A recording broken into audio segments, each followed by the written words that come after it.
Alright guys, so here we have Lando Calrissian. Set him off to the side. Comes with the same packaging as all the other figures. That retro card, you can see Kenner on the bottom, Lando Calrissian at the top, Empire Strikes Back, that 40th anniversary sticker, that's so cool looking. Nice picture of Billy D. Williams, very, very nice. And then on the back you can see all the other figures in the wave at the very top there, some text at the bottom, and then some warnings. So let's take a look at the accessories. Here we have Lando's little tool here. I think it's his communicator. I could be wrong about that, but I'm pretty sure that's exactly what it is.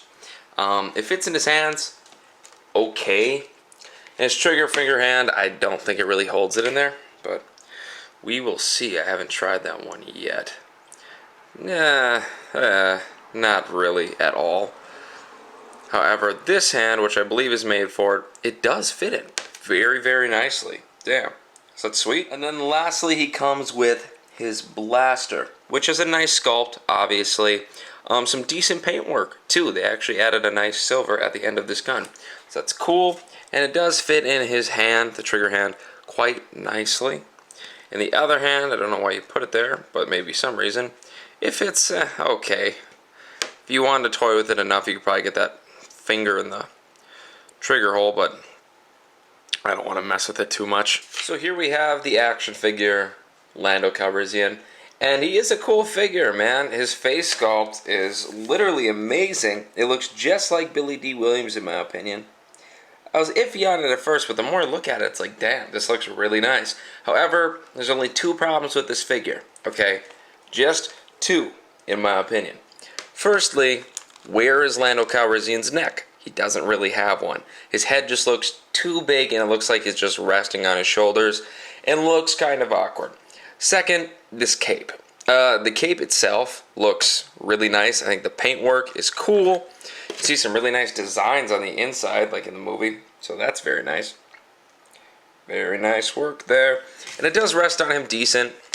The color scheme matches with his outfit pretty nicely. 3 different blues here. So, I mean, for the most part, it looks pretty nice. However, it'd be nice if there was some kind of peg or something that would stick into his back or some way, like with the second sister Inquisitor. They had 2 pegs here up on the shoulders that would just kind of stick into her shoulders. Or heck, maybe even a cloth cape would have been better or something close to it, because honestly, you can't really do much without this cape falling off of him if you want to pose him. You can kind of slip an arm out, and that's nice, but it still looks like it's about to fall. If you want both arms out, it'll kind of rest, but it just doesn't, I don't know. It would be nicer if there was a peg or something so it wasn't so shaky and heavy, you know, because it's a really thick, soft plastic. So, I don't know. I think personally I would have preferred cloth, and I would prefer this black maybe to be like a plastic piece or something. I don't know. That's just my opinion. But for the most part, it is really nicely done. It looks great. It does rest on his shoulders decent, although it does kind of hinder the posing and stuff. Otherwise, there isn't much to dislike about this figure. The paint is very basic otherwise. Light blue, darker like navy, deepish blue, and then some nice glossy black shoes, which usually with Hasbro figures, I feel like with these suit like fancy kind of shoes are harder to stand up. But Lando really doesn't have any trouble standing. He stands up pretty nicely. I don't feel like he's going to fall. So the shoes work really, really well. And even just all the folds in the clothes and everything look fantastic. The belt design looks really, really nice. And it's just very straightforward. Nice fold in the clothes. All very good. There is a little bit of paint bleeding up here by his collar. So that's kind of a bummer because you definitely can notice it if you don't have his cape on. It is very, very evident.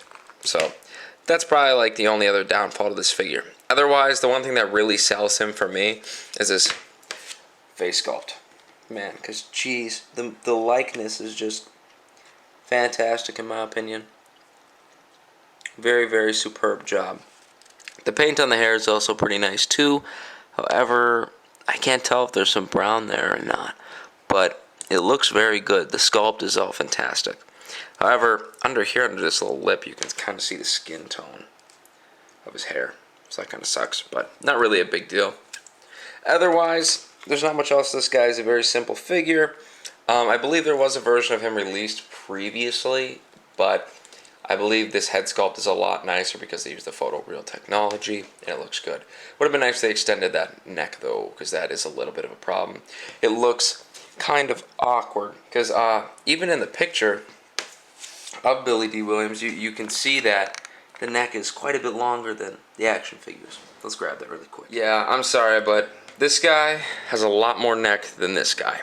Very kind of awkward, in my opinion. Otherwise, the figure is nice. Let's take a look at his articulation. His head doesn't really go back too far because of his hair. Goes pretty far forward. It's a bit of an ankle pivot. Pretty nice. Can obviously do a rotation here. The arms go out pretty far. They can go pretty high up, obviously, all the way around. There's rotation here at his elbow, a hinge at the wrist as well, and a rotation. Same hinge at this wrist too. There is a swivel here that kind of works. You can't really lean him very far forward or far back. So, I mean, it serves more as a rotation in my opinion. There's kind of a tilt, I guess. Otherwise, there's no rotation at the waist because of this belt, which looks really nice.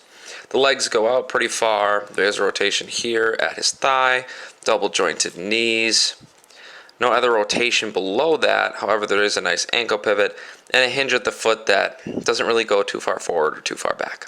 Also forgot to mention, he does have a nice little wrist piece here that I noticed. It's a very nice bit of detail.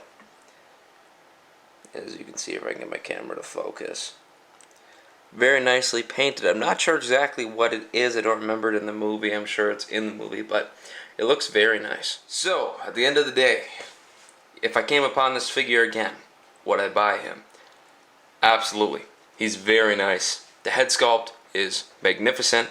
The accessories are cool. The paintwork is pretty decent, but in the nice fine details, the paintwork is fantastic. I think it's a very good job. It looks just like him, but the neck is obviously a little too small. However, it is easy to look past. So with all that said, I definitely recommend you go pick this guy up for $20 before he's out of stores. He's a very cool figure. He's an essential character, the original owner of the Millennium Falcon, and I definitely recommend you buy him. With that said, I hope you like this video. I hope you subscribe to my channel and stay tuned for more content. Comment below and tell me what else you'd like to see me review, new figures coming out, or what you just think of this figure in general. Otherwise, follow my Instagram and my Twitter down in the description. You can see my usernames, and stay tuned for more, like I said.